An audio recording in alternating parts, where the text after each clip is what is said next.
Tele Brasil Notícias. Olá, está começando a sua edição semanal do jornal Tele Brasil Notícias, sempre com informações na medida certa.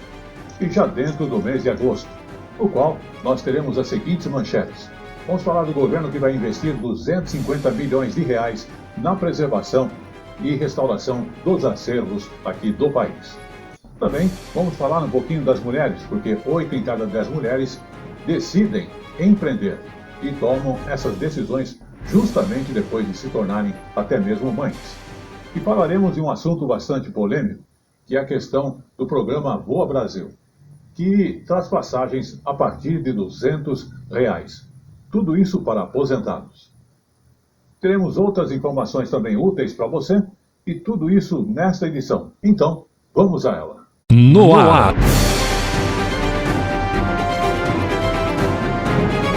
Tele Brasil Notícias.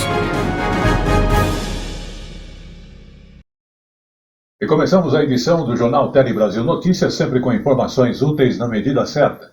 Falando da conta de luz que terá bandeira verde no mês de agosto.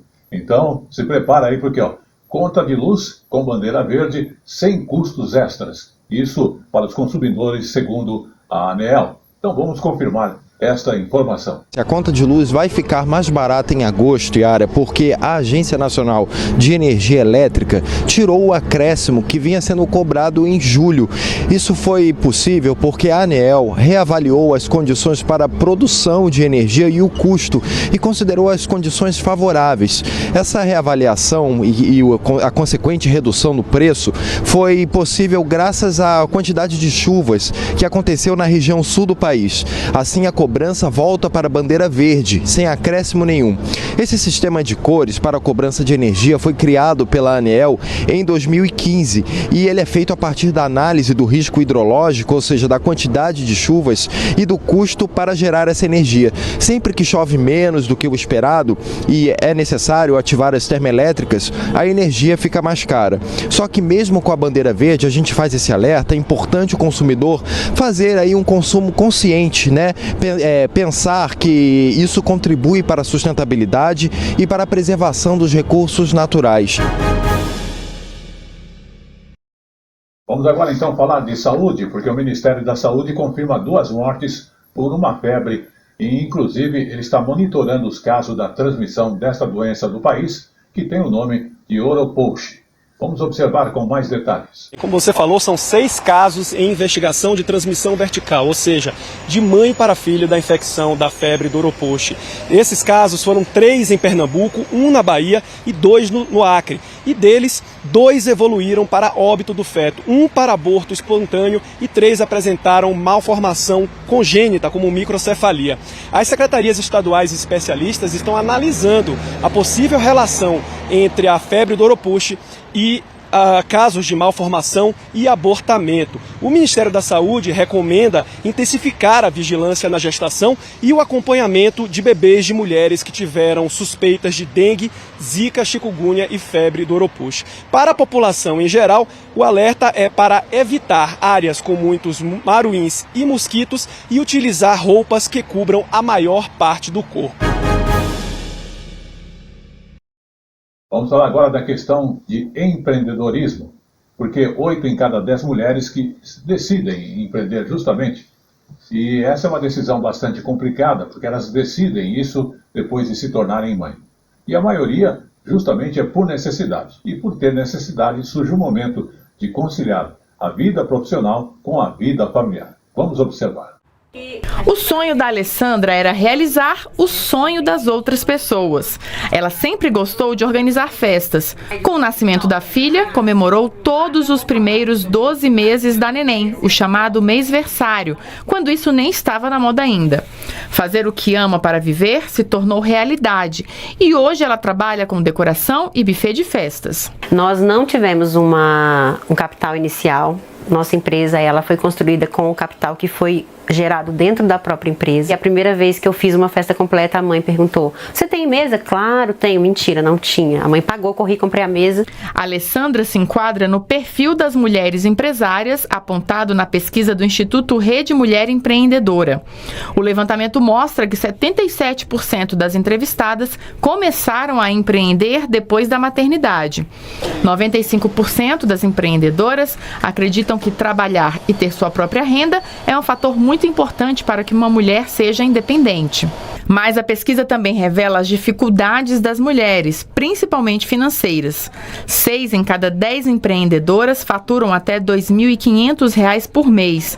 Dessas, 98% são das classes D e E, 82% são negras e 83% começaram a empreender por necessidade. A economia do cuidado, que a gente chama, que é o cuidado com a família, com os filhos, com os idosos e com os doentes, é majoritariamente feita por mulheres. Então, quando as mulheres têm filhos, os ambientes corporativos, especialmente, não são acolhedores para essas mulheres. Então, empreender não é uma opção. Empreender é a única opção que ela tem para poder ela continuar na ativa, continuar botando dinheiro para dentro de casa e, ao mesmo tempo, ganhar a palavrinha mágica que se chama flexibilidade. Do total de empreendedoras entrevistadas, menos da metade, ou 48%, são formalizadas e 73% possuem dívidas. Mulher já é difícil por si só no mercado de trabalho, né? A mulher que também tem que ser mãe, que também tem que ser esposa, que também tem que ser dona de casa. Então, empreender é uma tarefa muito difícil, mas é uma tarefa que você trabalha para você mesma. Então, todo o esforço que eu coloco ali, eu sei que vai voltar para mim, para minha família, e é por isso que isso me impulsiona a continuar. Vamos agora então falar de educação, porque faltam poucos dias para o concurso nacional unificado. É um concurso que une aí todo o país, né? E tem aproximadamente mais de 2 milhões de candidatos que estão inscritos para isso. Vamos observar. Pois é, o dia é 18 de agosto, quando mais de 2 milhões de inscritos vão poder disputar as vagas, 6.640 vagas, de 21 órgãos. E as provas vão ser realizadas em 228 municípios de todas as unidades da federação. As provas estão armazenadas em um local não informado por uma questão de segurança, foi o que informou o Ministério da Gestão e da Inovação em Serviços Públicos. Vamos falar agora de carteira de identidade, exatamente a nova carteira de identidade. E o governo federal, inclusive, divulgou um balanço da quantidade de pessoas que estão com esse documento e mostrando que apenas 2 estados, Roraima e Amapá, ainda não emitem a nova CNI. Vamos observar. O Renato veio pegar a primeira carteira de identidade do filho João Gabriel. O estudante, de 12 anos, é um dos mais de 10 milhões de brasileiros que já possuem um novo documento, que começou a ser emitido em janeiro. Viemos aqui rápido, fomos atendidos rápido, tudo digital, não tem documento, é foto, tudo na hora. E o prazo foi curto, né, João? A gente veio tipo dia 10, já ficou pronto, dia 29 já estou retirando ela já. Com o novo documento de identidade, o RG deixa de existir. O CPF e a nova carteira terão o mesmo número, já unificado em todo o país. Uma das vantagens é reduzir as chances de fraudes, já que antes era possível solicitar segunda via do RG em vários estados, com números diferentes. Agora, como é unificado, você não precisa mais fazer a mudança dessa carteira de identidade, mantendo o número só para o território nacional. E a gente fala de fraude também, inclusive em caso de rapto e desaparecimento de criança. Porque uma vez que os dados biométricos da biometria é realizado na hora de fazer essa carteira de identidade, não é possível renovar ela em outro estado, porque já está cadastrado no Banco Nacional de Segurança. A previsão é que a nova identidade também facilite o acesso a serviços públicos. O governo estuda, por exemplo, usar o banco de dados para emitir orientações sobre o Bolsa Família e o BPC, o benefício de prestação continuada. A nova identidade também permite conexão com o gov.br, plataforma do governo federal que possibilita acesso a mais de 4.300 serviços digitais.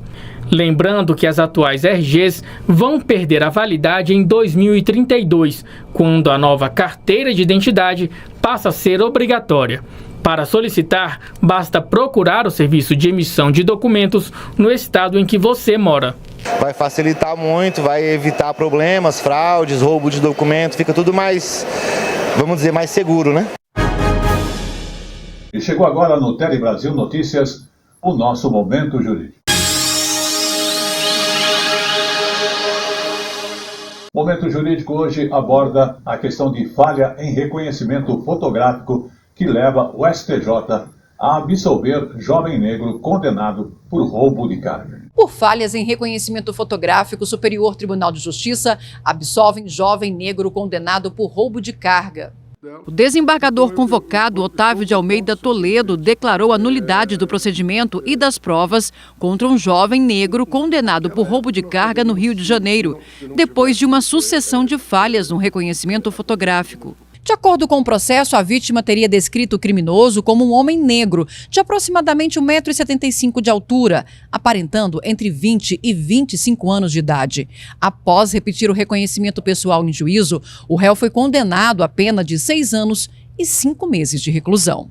No habeas corpus impetrado no STJ, a defesa alegou, entre outras coisas, que o reconhecimento do suspeito em juízo foi realizado de maneira viciada, porque as pessoas que serviram de dublês tinham características físicas diferentes. O relator no STJ, desembargador convocado Otávio de Almeida Toledo, citou divergências sobre como a identificação por foto teria ocorrido na fase de inquérito policial, além da hesitação da vítima para confirmar a identidade do réu durante a etapa judicial do processo. Desta forma, o magistrado concluiu pela nulidade do reconhecimento fotográfico por inobservância do Código de Processo Penal e absolveu o réu.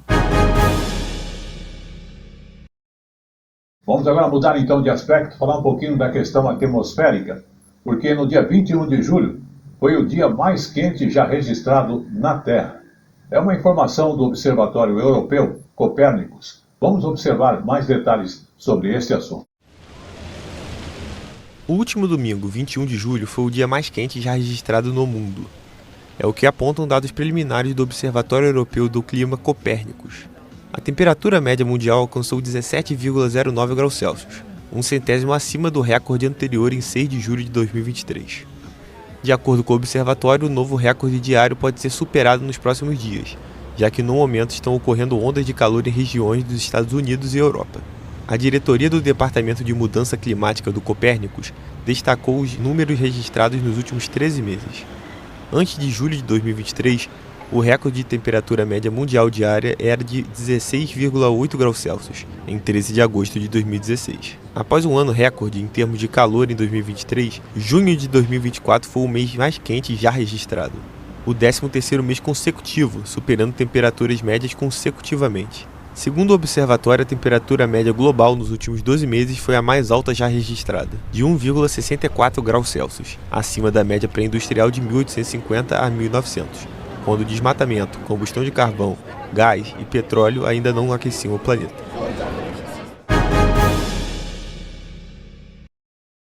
Vamos falar agora de viajar, né? Mas sobre um assunto bastante polêmico, que é aquela questão das passagens a R$200, que é proporcionada pelo programa Voa Brasil e é destinado para aposentados. Exatamente, então, esta primeira fase do programa Voa Brasil, que está trazendo passagem de R$200 por trecho para aposentados do INSS. Vamos observar.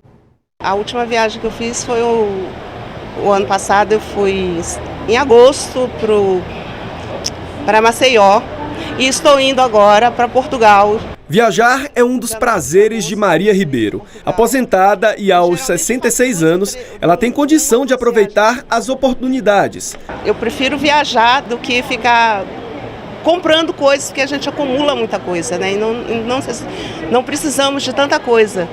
E nas viagens eu não costumo comprar tanto, não sou muito compradeira não, eu sou mais de conhecer os lugares, de passeios. Com o novo programa Voa Brasil, o governo federal estima que 1,5 milhão de brasileiros terão acesso a viagens aéreas.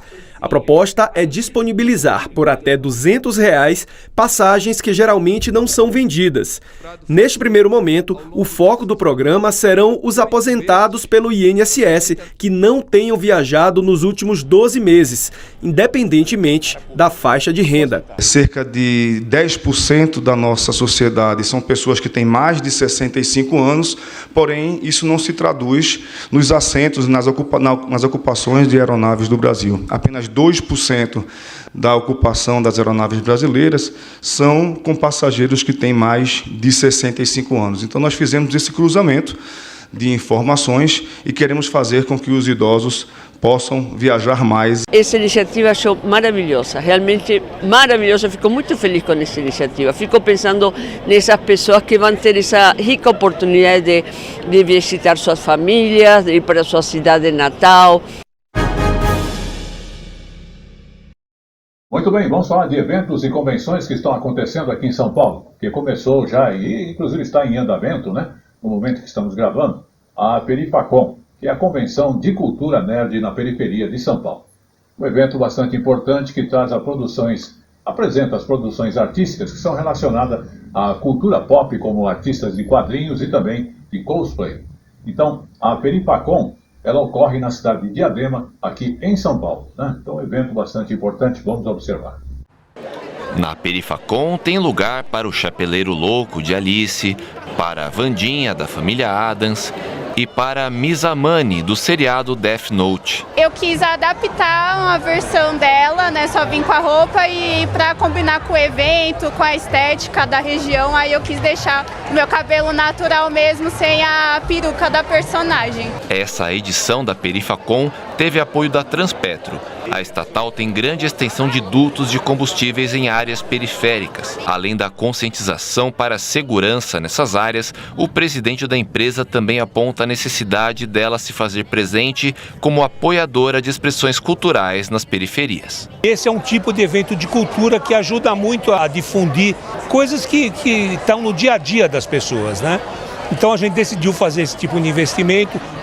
Esse é o primeiro ano do Perifacom, mas a gente tem investimentos em outras áreas de cultura que a gente tem ajudado. O evento em Diadema aproxima o público de produções dos grandes mercados de cultura pop, mas também promove encontros com crias das quebradas brasileiras, com estéticas e linguagens próprias. O Olu tem uma editora voltada para a publicação de autores negros e também africanos, com produções que até pouco tempo eram difíceis de se encontrar no Brasil. Um dos livros mais importantes, que eu acho, na minha opinião, é Os Filósofos Egípcios, que é o livro do Dr. Molef Keti Ashanti, né? Nele, ele vai trabalhar sobre os conceitos da filosofia africana, dessas filosofias africanas.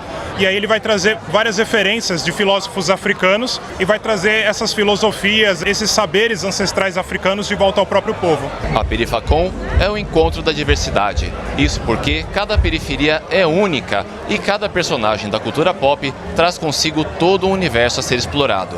Tudo isso se encontra aqui. Uma troca muito rica, é isso, né? As periferias de São Paulo e as periferias do Brasil. Então, por exemplo, a gente está aqui em Diadema, é uma periferia muito forte no hip hop.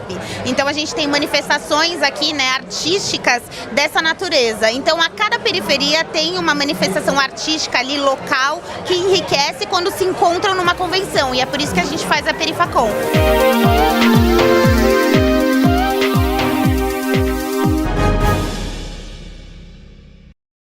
Muito bem, vamos falar agora dos acervos e também das restaurações aqui no Brasil, porque o governo vai investir 250 milhões de reais na preservação e restauração de acervos culturais aqui do Brasil, também históricos e científicos. O valor é recorde para as ações desse tipo aqui no país. Vamos observar.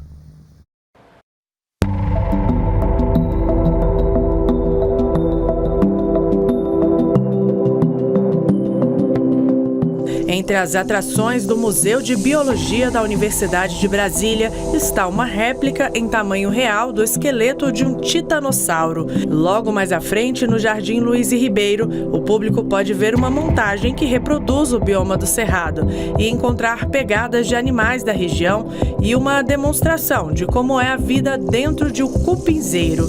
Além de várias exposições permanentes, o museu tem sob sua guarda mais de 16 coleções científicas científicas e cerca de 800 mil exemplares, que incluem vertebrados e fósseis. Qual a ideia do Museu de Biologia? Então, ele foi criado, recentemente, com a proposta de divulgar essas coleções científicas, de fazer essa ponte entre a ciência e a sociedade.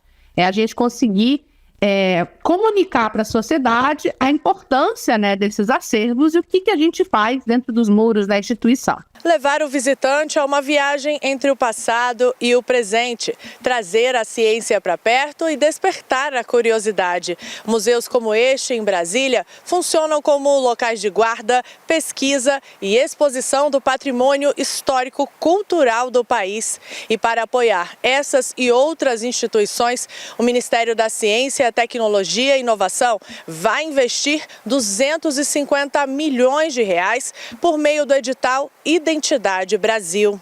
Segundo a ministra da Ciência, Tecnologia e Inovação, os investimentos previstos da iniciativa serão repassados por meio do Fundo Nacional de Desenvolvimento Científico e Tecnológico. É a primeira vez na história do Brasil que teremos esse volume de recursos para investir na recuperação e preservação do nosso patrimônio científico e cultural através do Ministério da Ciência e Tecnologia, da verba do FNDCT, que por decisão política do presidente Lula foi recomposto integralmente no primeiro trimestre do ano passado.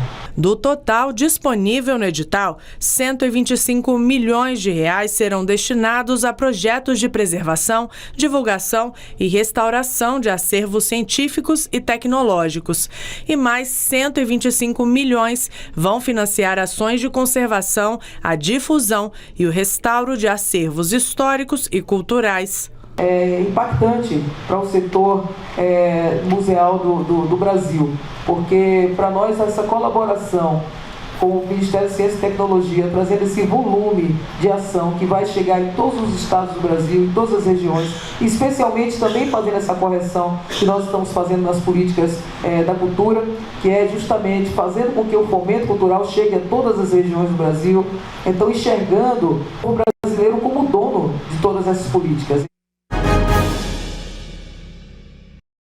Pois é, como eu falo sempre, tudo que é bom dura pouco. O Tele Brasil Notícias dessa semana está chegando aqui ao seu final. Mas como sempre, antes de encerrarmos, vamos falar um pouquinho sobre os gastos dos turistas estrangeiros no Brasil. Importante que é um registro que mostra aí que houve um recorde no primeiro semestre de 2000 até 2024. 30 milhões de reais são os dados aí apresentados pelo Banco Central que os turistas gastaram aqui no país. Mesmo com essa chuvinha hoje, já vi vários turistas passando aqui no Porto Maravilha. E olha, de fato, o turismo cresceu, chegou assim na melhor performance desde a Copa do Mundo de 2014, tá? E segundo o Banco Central, esses gastos, a maioria são, de turistas internacionais aqui no Brasil. Olha só os dados, de janeiro a junho deste ano, os visitantes internacionais movimentaram quase 4 milhões de dólares. O que significa isso? O equivalente a 30 bilhões de reais na nossa economia, ingestados aqui na nossa economia. E lembrando que esse valor ultrapassa o mesmo período que foi de janeiro a junho de 2014, quando o Brasil sediou a Copa do Mundo. E para alcançar esses números, Luciana, foi feito muito esforço ali do Ministério do Turismo, que investiu em algumas ações. Foram elas mais de 500 obras, reforma das orlas, pavimentação de vias e construções de centros e eventos. E esse investimento do governo federal foi de 380 milhões de reais. E outra ação crucial é a malha aérea, e o aumento também de destinos para esses turistas aqui. E esse foi o Jornal Tele Brasil Notícias da semana, que agradece a sua audiência em qualquer parte do mundo e também aqui do Brasil. E lembrando que você pode acompanhar as edições anteriores ou mesmo esta aí no YouTube ou Facebook Jornal Tele Brasil Notícias, ou mesmo você que gosta de informações impressas no Facebook A Hora da Notícia. Agradecemos o apoio técnico de toda a nossa equipe e estaremos de volta assim, se Deus quiser, até a semana que vem. Até lá!